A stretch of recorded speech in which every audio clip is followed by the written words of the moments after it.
Welcome to Tellypathic, your visit to the world of episodic telly, with a strong backbone of Star Trek. We're your two hosts who are mad about telly, Mark and Gary. Hi, Gary. Hey, Mark. How's it going, man? Not bad, not bad. So, we're still in Star Trek land, aren't we, with these episodes? Yeah. It's been a few weeks, right? It's been a few weeks since we last chatted. Yeah, life. It's all right. Yeah. It's fine. It's fine. And then, anyway, we never committed this to being weekly anyway, you know, so who cares? Yeah. So this week was my choice, right? And it is from the original Star Trek, and it's called By Any Other Name, and it's from season 2, episode 22. Yes. Now, I picked this. Firstly, I wanted to do something a bit more lightweight because we've been quite serious. You know, we've done Darmok, we've done Yesteryear, we've done The Inner Light. Yeah. Fairly serious episodes. All right. We did a light one with the Royale. Okay. Yeah. But now we're doing a lightish one from the original series, which I think tends to veer into the lightweight. Anyway, mostly definitely tonally more chill. Yeah, for sure. Yeah, and I picked this for two reasons. I really like the Yesteryear one with DC Fontana. I wanted to explore a bit of DC Fontana. DC Fontana worked on this. I believe it was the core story was written by Jerome Bixby, a common writer in Star Trek and things like the Twilight Zone. Right? Is that kind of TV writer and short story writer. And then sort of polished up by DC Fontana, I believe, is how it. Remember this, but there's a lot of DC Fontana in this. Now, and the second reason I picked this is this was this episode I actually used to own on Super 8. So before DVD, before digital recorders, before VHS, the only way you could watch stuff is when it was on the telly, at the cinema, or if you owned a Super 8 projector. Wow. Which I did, and I actually bought this episode, and I can tell you now, it cost 80 quid in early 80s or even late 70s, 80 pounds. It cost an absolute fortune. So that's like about 400 quid now. So I paid 400 quid. So because of that, this is the single episode of Star Trek I have watched the most times. I think I've watched it at least 20 times. Though having said that, I haven't watched it in 25 years before this, very much, but I know it backwards, right?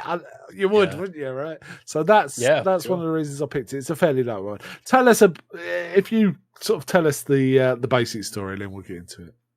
Yeah. So the basic story: the Enterprise turns up at a distress signal. They show up, and this alien race who look just like humans. They capture the ship. It was a trick. They've got these boxes that means they can like paralyze people and like turn them into cubes. They're like technologically like superior. They take the Enterprise and they're saying, look, we need to go to our home galaxy. We're taking the Enterprise to do it. And Kirk has to bow. They try, Kirk tries to escape. The crew try and escape a few times, but it fails. And eventually they turn the whole crew into cubes. And it's, just the Enterprise is on its way to this other galaxy, and it leaves the 4 crewmen left. I think it's Kirk, the Doctor, Scotty, and Spock. Scotty and Spock. And they come up with a plan to try and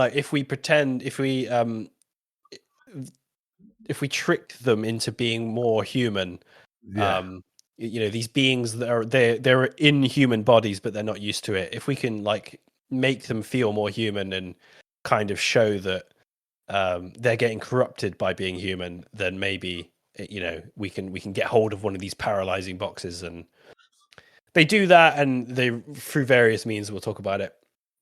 And the sort of alien captain agrees that actually it's not in their best interest to be human anymore. So they allow the ship back to Kirk. End of episode. Yeah, well, it's not so much they won't be human anymore. It's they are becoming human, which means they won't be welcome in their home planet. So they'd be better off just staying in our galaxy. Interesting one, because I believe this is the furthest Enterprise ever went outside of the there's a few galaxy, right?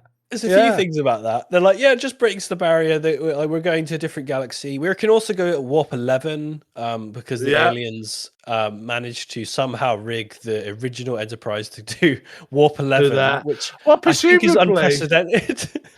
presumably, if you think about it, between galaxy, you are literally in the vacuum of space. Now, I know there's a vacuum of space within a galaxy, but there must be tiny atoms floating around in that. But when you get to galaxy, between galaxy space, that must be infinitely less crowded with even atoms, right? Honestly, So I've got to say, I have no idea. I have no idea about yeah, space. I'm just talking bullshit now. Yeah. But yeah, I mean, it feels like that would take forever. And they kind of say, oh, yeah, it'll take we will die on the way home or something. Yes, it's a But multi-generational ship, is how they put it's it. a multi-generational plan, yeah, which is crazy. Now, this episode, it's not a great episode. It's not, it's Really, I mid. really enjoy it. Yeah, I enjoy it too, and I owned it, but it's Yeah. not like a top tier one. Having said that, I looked on Wikipedia, and there's one place at least where they rate it as the 9th best original series episode. 9th. Interesting. I wouldn't have put it that high, but I'll say it's mid tier myself. Yeah. But episode that is a fun one. It's a really On the fun one. rewatch, I mean, we'll talk about it, but I had some great scenes, and I really enjoyed this episode. Yeah. Like, I didn't. At no point was I get like bored or checking my phone. I was locked in this whole time. Yeah, I was locked in. Yeah. I have to say though, this is a last act. The brilliance is in the last act for me. I quite like the intro and how they do. They got their special little belt that freezes people and turns people into cubes and all that, and that's all fine. And there's a lot of pissing about on the planet below, which feels like, well, shouldn't you be on the ship right now? You're messing about down, but you want to get going. But then it's the point they realize, oh yeah, these aren't, because Spock tries to do not a mind meld, but some sort of mind thing through a rock, doesn't he? Yes, on the guard. Which is not something we see in any other episode. I don't think the mind melds are traditionally by direct touch, aren't they? Yeah.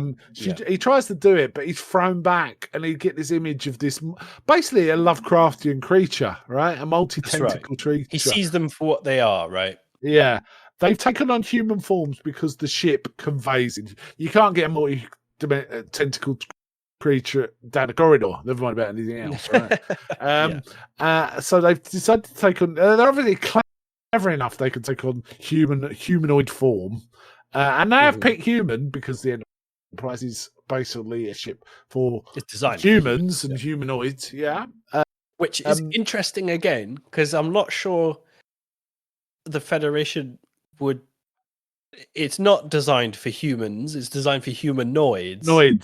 And but the aliens they make themselves to be the perfect human, don't they? Because they've got perfect reflexes and blood pressures and all that, right? They're all that. But in the Star Trek universe, we all share DNA is still the basis of life for all the different forms. And there's all this mythology about they were seeded by an earlier race. So Klingons and humans and Romulans and Vulcans all actually have a common source, kinda. Right? Yeah. Is that right? That's true. Yeah, that's true. So yeah, humanoid is fine for that, right?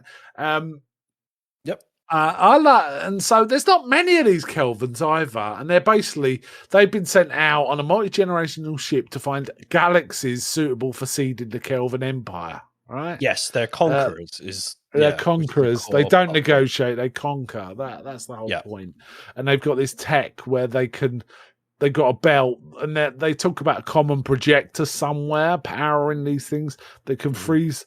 The one bit that made me laugh in the opening scene is they says, "Oh yeah, we frozen all your sort of your well, basically they haven't frozen breathing; they can still breathe." But basically, the implication is their muscles are frozen. But Kirk's just looking around; his eyes are still moving, whereas the rest of them all stay still while this guy's talking. I have to say, another striking thing about this episode is Kalinda. Barbara Boucher It's Kalinda. God, that woman's Yeah. beautiful, right? Yeah, iconic, yeah, for sure. And there are a lot of beautiful women in Star Trek, especially the original series. Especially the Sorry, original series, yeah. but man, she is something else. Yeah. And I quite like her representation. Now I know that they had a propensity to. I think it's well known in Star Trek. They had to come up with all these costumes, and they are always talking about saving money. And they figured out female flesh is more Yeah. attractive than any outfit they could come up with. So there's a lot of bare lady flesh in Star Trek, the original series, and Yeah. this is no exception, right? This is no exception. Yeah. But yeah, she's something, right? Kalinda. And I also like the fact she seems to have agency. She knows her own mind. She's not really being exploited or and Kirk's, doing the Kirk stuff, but she can hold her own. Right? Yeah. She's got agency. I quite like that. Yeah. I think, yeah, like it's interesting. So the 4 remaining crew members to like almost bring out the human instincts of these beings. They each pick a different route. So Kirk picks the love route and the jealousy route. Yeah. And Spock's so a stirrer. Spock's gets stirring to- up the jealousy, right? That's right. So Kirk gets to make out with Barbara Boucher. Yeah. And he goes, I just wanted to apologise. I don't usually hit a beautiful woman. He goes, why? You would try to escape. And basically he goes, well, and he kisses her, right? And then a bit later she's going, yes, this apology. And he's going, yeah, because would you like to apologise again? So that his cheesy grin, and then it cuts. And the comedy musical interludes and all that sort of stuff. So he does that. Spock is stirring the pot with the jealousy thing, like Kalinda's with Kirk right now. Yeah, Rojan. He's winding up Rojan, right? He's winding him up while he's playing chess and things. The Doctor's my favorite. He gives the guy formazine or something he calls it, which is like going to just make him climb the walls. He says, "Yeah." So it basically says you need a you need a vitamin supplement. It's all these pills you eat. Basically, he's giving him speed, right? And he gets annoyed, and so emotions are being precipitated. And then my favourite Scotty, do you want to tell us what Scotty does? So Scotty's plan is to drink. The guy shows an interest. The alien shows an interest in eating. And Scotty's like, oh, well, you need something to wash that down with, laddie. So he gets his drinks out, and they start boozing together. They have a massive drinking session. It's a great session. Yeah, he drinks him under the table, and he's like, we've done it. He kisses his Scotch bottle. We took him out. Yeah, little beauty. He takes the belt off his body. And he's like, right, I've just got to get this to the captain, and then he passes out. Amazing. Yeah. The whole interaction is. I've got it embedded in my brain because I've seen it, but it is funny. Like, have you got any more? Yes, I'll get it, and all this kind of stuff. Yeah, and he fishes out of a suit of armour. He fishes out this old bottle of scotch with dust all over it, and he goes, "I was saving you for." And the other guy goes, "What?" He goes, "Never mind." And, and he goes, "Have you got anything else?" He goes, "I got this." He goes, "What is it?" He goes, "It's green." It's green. It's green. Which is great. Which is referenced in TNG later on. Data uses it. It's green. It's green. Yeah, when he's like a bartender, or for some reason he's forgotten his memory and he's a bartender or something. Yeah. There is also like a bit of drama, isn't there? When they finally get off the planet. My beef with the whole story is I don't understand why they're still on the planet. They've already told their plans. They're going to get on the ship, and they still keeping Kirk and Spock and McCoy down on the planet, right? So and not getting on with it.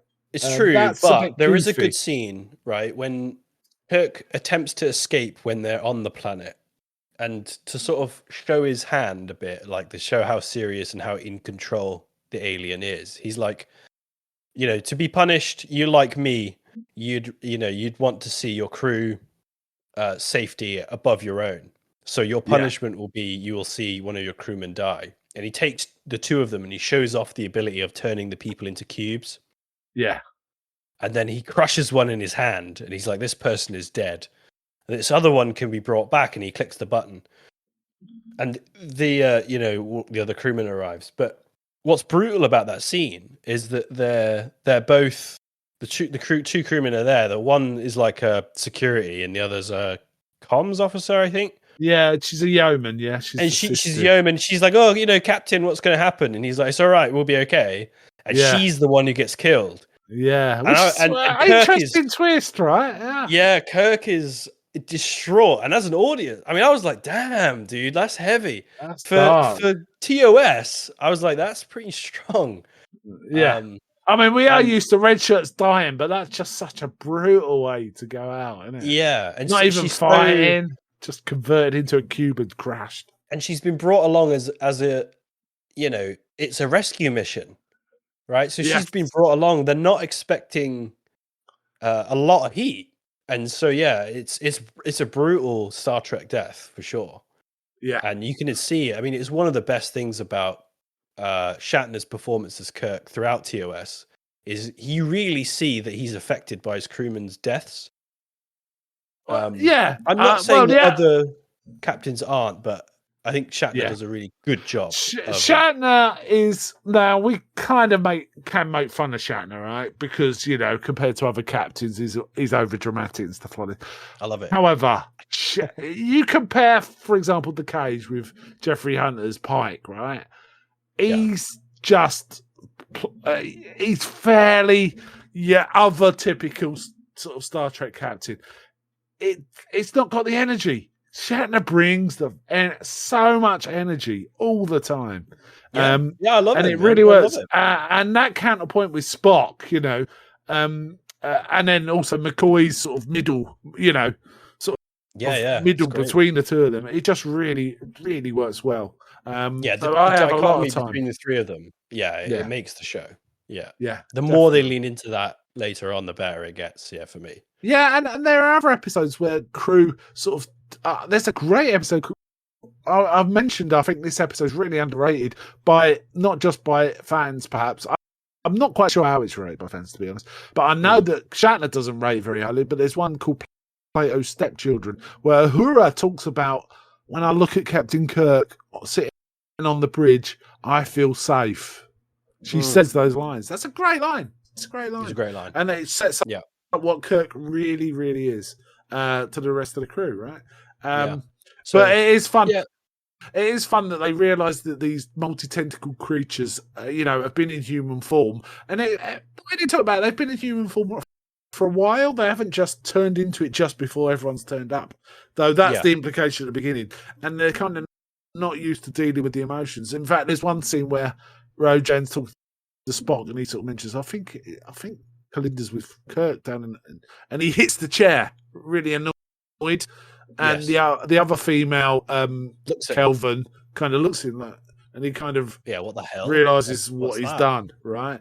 So it's all coming along, and I do like how Spock and Rojan are playing four-dimensional chess, or whatever it is, three-dimensional chess, while they're sort of discussing Kirk. That's a nice touch as well. And we obviously see Spock win. Because and he goes, "You're off your game."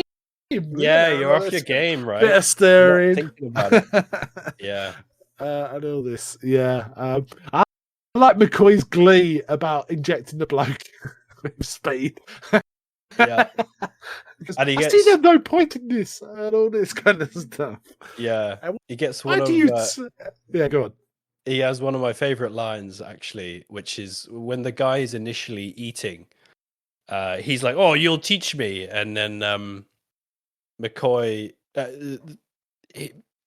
the Captain Kirk, kind of says, "Well, it was your idea, Doctor. You help him with the food replicator," and then he goes over and he sorts it out for him. Yeah, and the guy's like, "Oh, this is fantastic," and McCoy's like, I can't even say it as well as he nails it. He just sort of says deadpan like you're welcome or whatever. You can just see he just does not give a shit. Like he's just pissed off.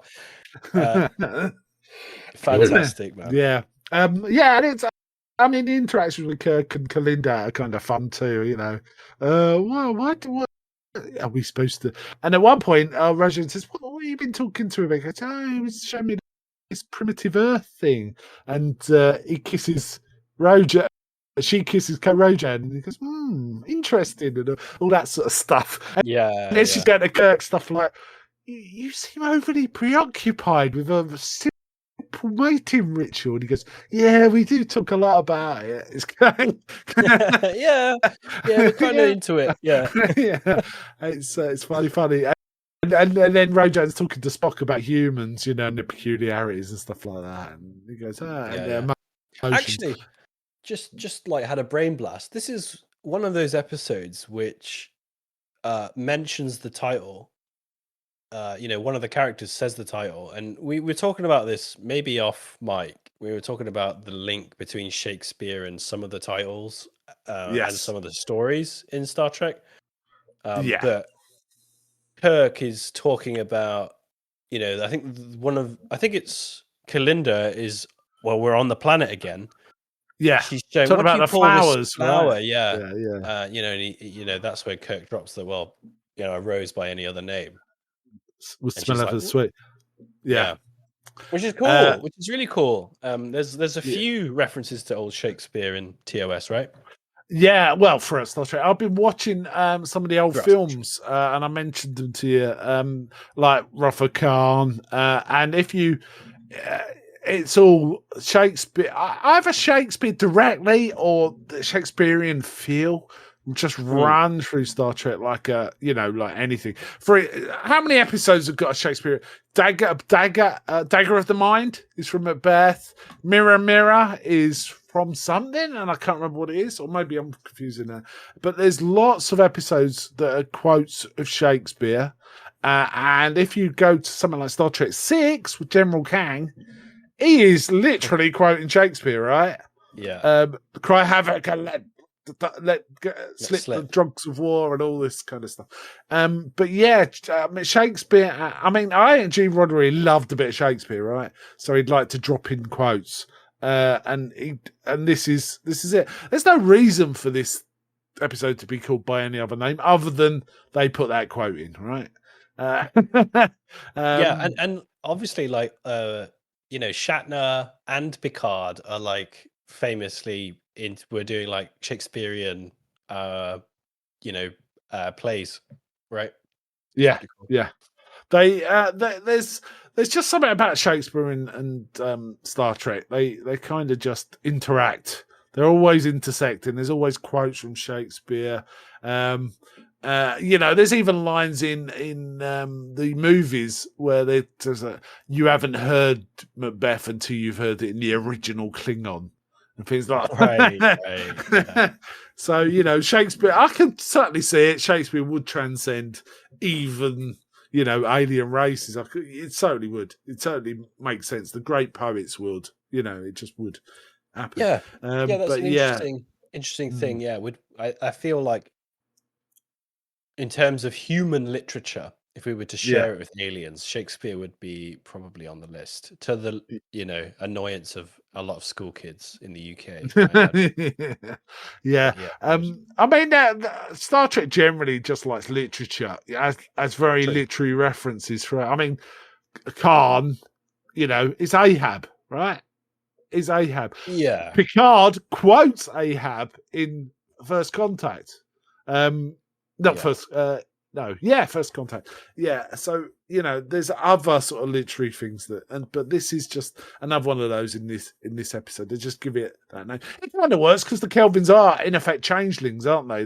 They've taken on a different form just for a functional purpose, but that form is now affecting and infecting them. I love the idea that even the perfect human is corrupt is broken enough, right? It's like a problem. They're like, we're the perfect being, and we've decided to, we'll be the perfect human. What could go wrong? Yeah. No, these damn emotions of and of course that's another story with Data. That's like quite a significant thing in Generations, right? Where Data has his emotion chip turned on and cannot deal with it. Finds it really difficult to deal with. And we also have several Spock episodes where something lowers his sort of ability to control his emotions, like This Side of Paradise or A Mock Time, stuff like that. And they're Well, yeah, and always then that, interesting dramas, aren't they? Right? yeah, and there's that Vulcan disease, right? Which I think it kills his dad, or it begins to, slowly It begins to kill him, sort right? of Where he, affect he him. can't Yeah, hold his emotions in anymore, and it emotions. Yeah, wrecks him. and is it? And one of the elements of Star Trek Five is, Spock's half brother, who never heard of before this, Oh yeah, yeah. is embracing the cult of emotions will set Vulcans free. Or expression of emotions. So it's a really interesting dramatic element of Star Trek as well. So there's lots of quite important elements in this kind of throwaway story, isn't there? Yeah, Really? yeah, I think so. I think there's it's just that classic theme of the difference between emotions and not having them, right? Yes. Or Yes. or that classic theme of beings without emotions getting them, which is, like you Yeah, say, the theme and that's played having a lot. yeah, and I mean, one of the things about the story is it does resolve really quickly, doesn't it? I mean, Oh, it's basically, it's a crazy. punch up. It's a punch up, right? Because Yeah, Rojan is jealous, and old Kalinda will not be dictated to on this. He goes, "I'll do as I please," and stuff like this. And yeah, they're then equals. Kirk's talking to him and says, "Look, you're not Kelvins anymore. You're different. These Yeah, why emotions. don't you? When you get back there, you'll be the outsiders. Don't you realize that?" And basically, he gets it straight away, right? Yeah, goads him. He's like, Conveniently, why don't you hit me with your paralyzer box? You're trying to beat me to death with your hands. yes. You And then he want to gets kill pushed me, don't you? into And all this, yeah, he yeah. gets pushed into Spock and Bones, and he's like, I think I'm stimulating him. Yeah, there's still the So throwaway good. lines, even in a massive fight.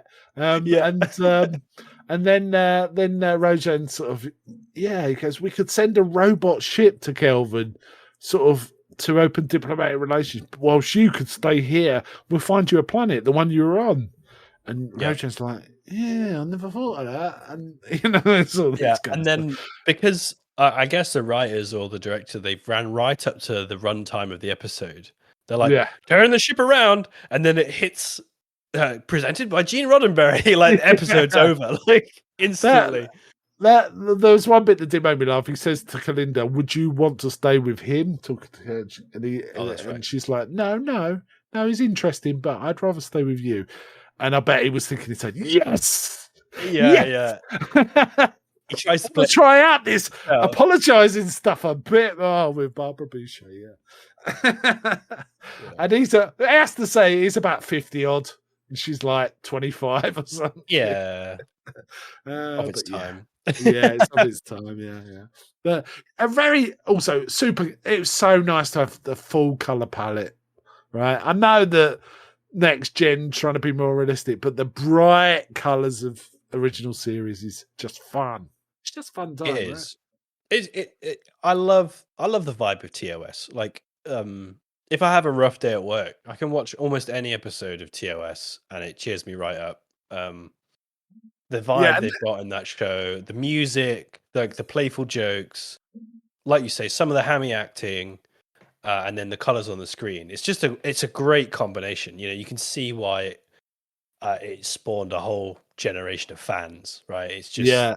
it's I super mean, the great. musical cues certainly put you in a good mood. Just that alone, right? Just Yeah. that alone, and the opening music and the whole base. I have to say, the version I watched was on Paramount Plus. Now, I don't know why I watched it on Paramount Plus. I have the Blu-ray remastered set of this, right? But I still watch it on Great stuff. Paramount Plus, and it still looked fantastic. Still looked Yeah. fantastic. Yes. Yeah, no, yeah, it's yeah, and I think Yeah. I think the version I've got, I'm just watching it on Netflix. They've got like the remastered CGI, so it's like CGI'd Yeah. Enterprise. Chips. Yeah, I like it. I think it's a really good job they did there because I've seen other CGI Yeah, improvements and they're not very good. But Star Trek is good. just the external shots of the ship, which I'm Yeah. okay with. Yeah, I always like the model shots anyway from the original series. I thought they Yeah. were reasonably solid. And they but keep some of those in, actually. They yeah, do they're keep some very of those good. in. They're very good. Great But, model work and stuff. Yeah. yeah. I'm not sure I've got much more to say about this, other than it is, as I said earlier, this is the single episode of Star Trek I've watched the most number of times, and I don't regret spending all that money on it. I never have. I had to work hard. That was probably like 3 weeks' work just to buy that episode, but I don't really care. Yeah. And this was when I was like 15, 16, so it was like summer jobs and stuff, right? But I bought this and a film called The Devil Rides Out. The whole all the money I earned during the summer, I spent it on 2 things: Star Trek and The Devil Rides Out. So, and I don't regret it at all. I really don't. I wish I still had print. I don't know what I did with it. I think at some point I realised I'm never going to watch this That's again. a fortune now. Probably is, but it's very flammable. I didn't really want it around. Maybe I can't remember. Anyway, yeah, it's really interesting. And the thing is, I wasn't planning on buying it. I just went into the shop. I was planning on buying something else. I didn't have that. Yeah, we got this, and it's like Star Trek. Yes, yum. Yeah. You know, it's like that. Yeah. But yes, I really enjoyed this one. Yeah. Yeah, me too. And yeah, it's been a while since I've watched this episode. And yeah, I was laughing. Bones makes me laugh every time. And yeah, and this time, yeah, Kirk was making me laugh when he was talking to Barbara. The thing is, the really great thing about it is, I think whichever original series episode we watch, we'll really dig it. We just will. It's just that's how it is. Yeah, there's very few episodes I don't like. I could probably name them on one hand. And they're mostly later. But you know, there's still some great episodes in season 3 where they were on half the budget, and a lot of the creators have left. There's still some great episodes in there. I've mentioned a few, Plato's Stepchildren, for example, but there's several others. The comedy in this was almost getting to mud levels in the last act, wasn't it? Well, it probably was on mud levels. It was at least the Harry Mudd Scotty. I'm talking about. Yes. The Scott were for sure. Yeah. I really enjoyed the Scotty stuff. Blush cheeks. Yeah. Just get pissed up. Yeah. The thing that annoys me a little bit, right, as somebody who has a Scottish dad, and half my family's Scottish, like just the classic hamming of to just be clear that this man is Scottish. His quarters has bagpipes on the wall, and he has a kilt on the wall, and there's like a sword and some armor. Yeah. And he keeps a bottle of scotch. Guys? He keeps a bottle of scotch inside the armor. Also, the musical cues are very bagpipey when we get into that as well. Right? I just thought you really, it's just the accent, and that's all you needed. You didn't need these ridiculous props on the wall. Yeah. Well, there you go. I thought that was a bit funny. Yeah. I was like, wow, that's of its time. But all round, this was a really good time. I really enjoyed it. It was a great pick. Again. Yeah, I really but like it. I say, I always thought like the beginning feels a bit baggy. Like, why are they hanging around on the planet? But I get it. They're setting up the Kirk and Spock, and because there is quite an interesting scene where Spock has to talk about what he experienced, the flash of what happened when he tried to do the mind thing on one of them, and it appears they don't even realise he's done it. They're that powerful. It's just nothing to them. But it's just that he cannot deal with the flooded info that's coming in. He basically says something like there are 100 tentacle creatures, and their brains have such a capacity each tentacle can be doing an independent task. Is how he puts it, which is a nice turn of phrase. I feel like, and I thought DC Fontana probably put that one in. Yeah, I thought it was a good moment from Leonard Nimoy. He kind of looked distraught, but he's trying to not be. Yeah. And I thought he acted that really well. Like you kind of immediately know there's something went wrong, and the way he plays it was really well done, I thought. Oh yeah, Nimoy always delivers and stuff like that. I did like they came up with this plan to get him back on the ship by having him pretend to be ill. But they're all going back to the ship anyway, so it's kind of pointless.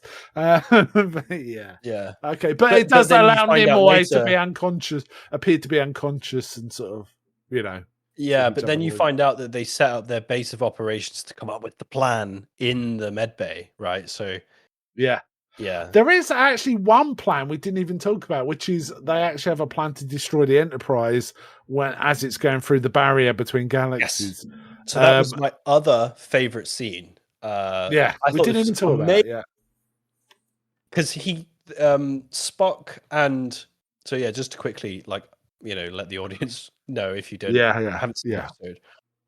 Spock and Scotty are in the turbo lift on the way back to the bridge, and they're discussing their plan to sort of intercept this power source that gives the box isn't going to work. So what Yeah, because it's Scotty's done, impenetrable, right? that's What they right. say. What Scotty's done is he's rigged the engine so that when they attempt to break the barrier, he could essentially expose the engine to the barrier and just blow the ship up. Yeah, and And let Kirk they know, tell right? the captain Yeah, on the way up to the bridge, just, oh, by the way, the plan's not going to work. We have a backup. It's kill everyone. Kirk's obviously like, what? I can't do that. And then they're on the bridge. So they don't have time to discuss it really without giving up the ghost. yeah, And then there's this really tense scene when the ship is doing like warp 11 and it's breaking out of the galaxy. I guess some sort of barrier between, I don't really know if that exists in real life. I'm assuming not, but a no, it barrier out doesn't. of No, the no. galaxy. And, Yeah, Scotty and Spot are kind of prompting the captain, like, on your orders, sir, without trying to, yeah, with his finger hovering over the flashing hovering button. over this No button. one Yeah, it's notices. No funny. one notices. But it was a really tense scene, Yeah, and you yeah, could, you could see all the motions, the Kirk's going through, like, oh fuck, is this the right call? Do I do it? Do I not? And he yeah. doesn't do it, but yeah, it was a really good scene. The tension was great, and the music was great, and everyone was sweating, and that classic Star Trek zoom in on a sweating dude. Yeah, It was yeah. A very well lot of done. this really, I mean, Star Trek original series has got some great stop music. It uses certain music Yeah, cues over and over. they use it Uses really them well. really well, and they use them well here. So yeah, that was quite kind of interesting. And it has to be said, this barrier is no trivial thing. It was what destroyed the Kelvin ship or hobbled it Initially, that's when they right. came Yeah, to I forgot about that. into this, Yeah, and they ended up on that planet. yeah, yeah. So it's no sort of little thing, and the fact it could go warp 11. I always wondered after it. So can the Enterprise now just do warp 11? Is it like Well, the yeah. badass ship of the universe now?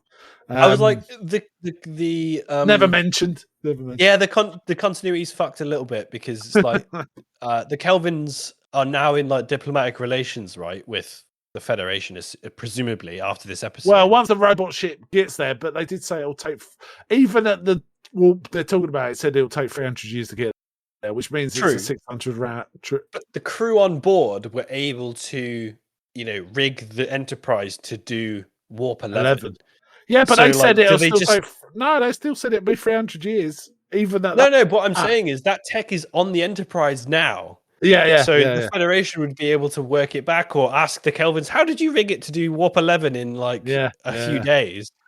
Yeah. But that tech kind of disappears because, the ship is falling apart at warp 9 in the one where they go back in time. Yeah, they get up to 9.8, and that is the proper limits of the ship's capabilities. Yeah. But it might be something like I mentioned, and I'm probably being nerding out way too much. The fact is, the space between galaxies will be even emptier than the space within the galaxies. So that might mean there's less, even sort of small subatomic particles at that speed are going to create some sort of micro damages on it, right? I don't know. I'm being way too nerdy. I'm being way too nerdy. Too nerdy. Yeah, you've lost it, man. Nerdy. I've gone into nerddom. Right? Yeah. Yeah. Well, actually, there's some atomic particles. Yeah. So anyway, I'm talking about it's a real thing. Yeah. Okay. I think is it time to wind up? Any final thoughts? I think it's just a great episode. I had a great time, and I'm looking forward to watching some more TOS. So I'm kind of thinking maybe I should pick the episodes with the most beautiful women, so we could just get past that. Wouldn't be that hard. Yeah. It wouldn't be that hard. Yeah. So yeah, there's quite a few of those. So Mhm. yeah. Okay, so next time will be your choice, won't it? It will. It next time will. we record, And so we're not recording next week, but I've got some time to think about it. I've got some Yeah. ideas, but yeah, it'll be a surprise for when we next do the next episode. yeah, cool. Okay, so that winds up this episode, and so to all our listeners, peace and long life. And live long and prosper.